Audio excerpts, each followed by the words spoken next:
Hi,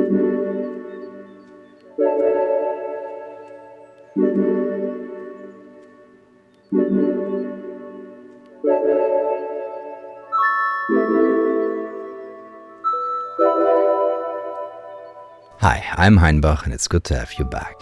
What you're hearing is a prototype of the Minichord by Benjamin Pollier.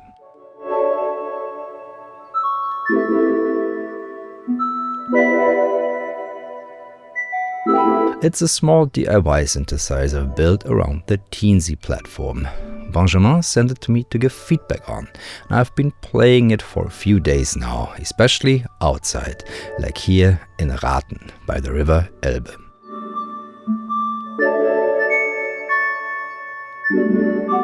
The OP1 synthesizer usually sticking out of my jacket pocket is only there to record. All effects are built into the instrument. I am playing the rather tasteful presets of this instrument, but you can also make up your own sounds, arpeggios, rhythms, and even atonal drones.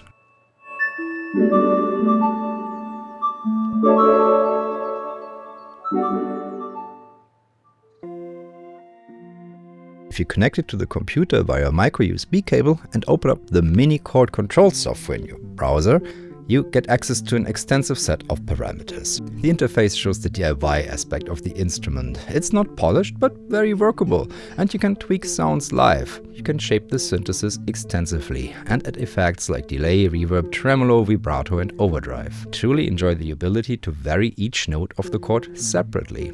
This allows for a surprising level of variance in the arrangements.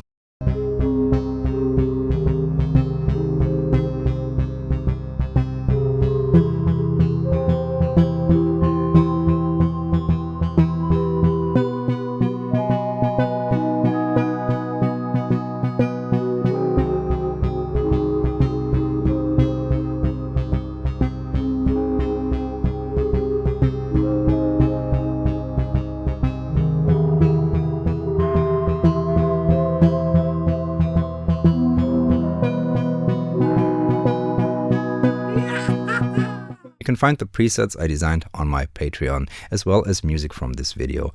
Thank you for your support. It makes making videos possible.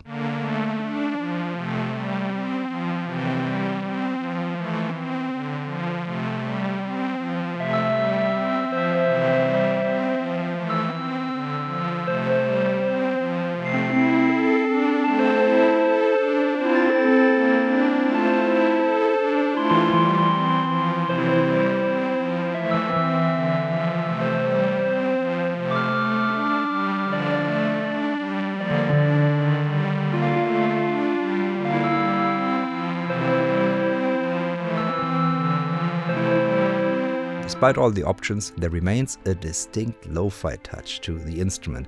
It has that mid-rangey tone that Omnichords are famous for.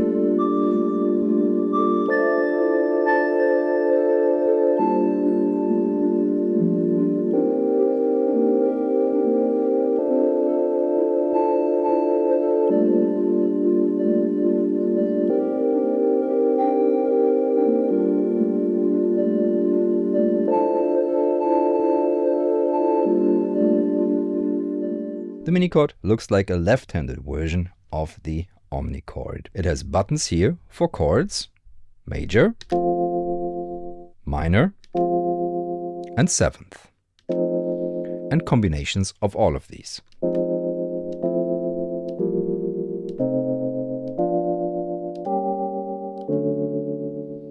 If you press this button, you can sustain the chord. And if you hold it for a second, it will arpeggiate the chord. And you can program your own patterns with the Mini-control software. This here is what makes Omnichord special, the strum plate. It allows for a harp-like playing style.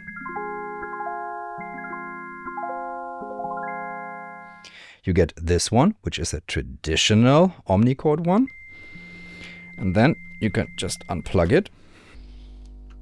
Good. This gives you direct access to the single notes, which I love.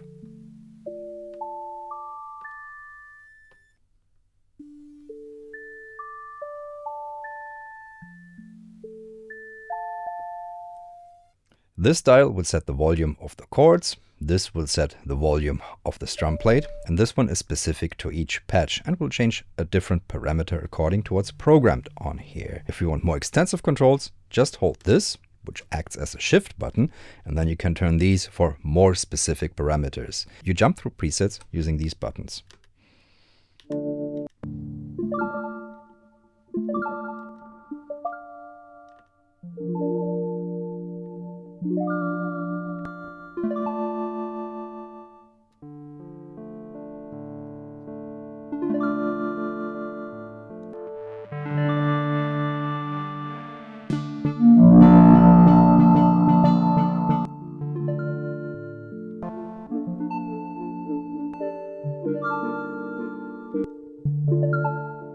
I'm rather partial to Omnichords, and one of the very first videos I made on this channel was discussing this one, the Folktech Omnichord OM84, a beautiful mod of this instrument.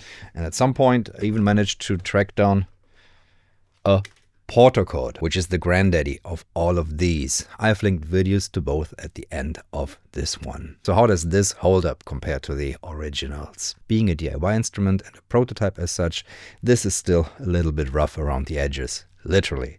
The touch plates, they've got sharp corners, which does not feel nice to touch, but Benjamin is already working to extend them a bit, so you've got more usable space here. Knobs are a bit wobbly, but I haven't encountered a failure yet. And yeah, everything is very responsive, and these are nice and clicky.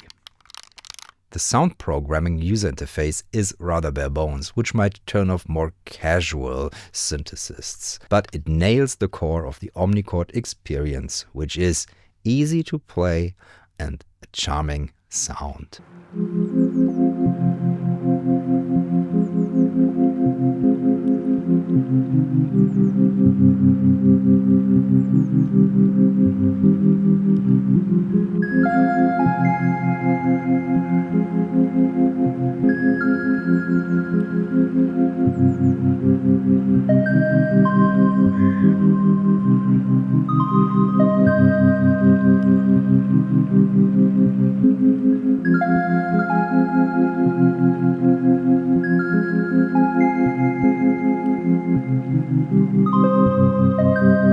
If you plug it to a computer, you can also use it as a MIDI controller and play anything else with it. It is a good time to be a fan of Omnichords. Suzuki just released their OM108, there's the Napkey chord on pre-order, and now the Minichord, which is also a DIY instrument, which means you can make it entirely by yourself with the files that Benjamin provides on his website. You will be able to buy a PCB kit of this and a fully assembled version.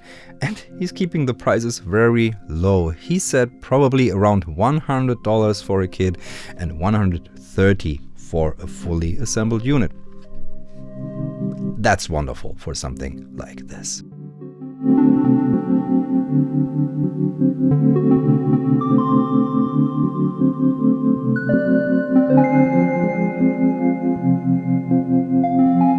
The first batch is estimated to go on sale in March, and you can subscribe to the newsletter on the Minichord website to stay updated. That's it for this video. If you have any more questions, do put them in the comments below or visit the subreddit. I'll be seeing you in the next one. Bye.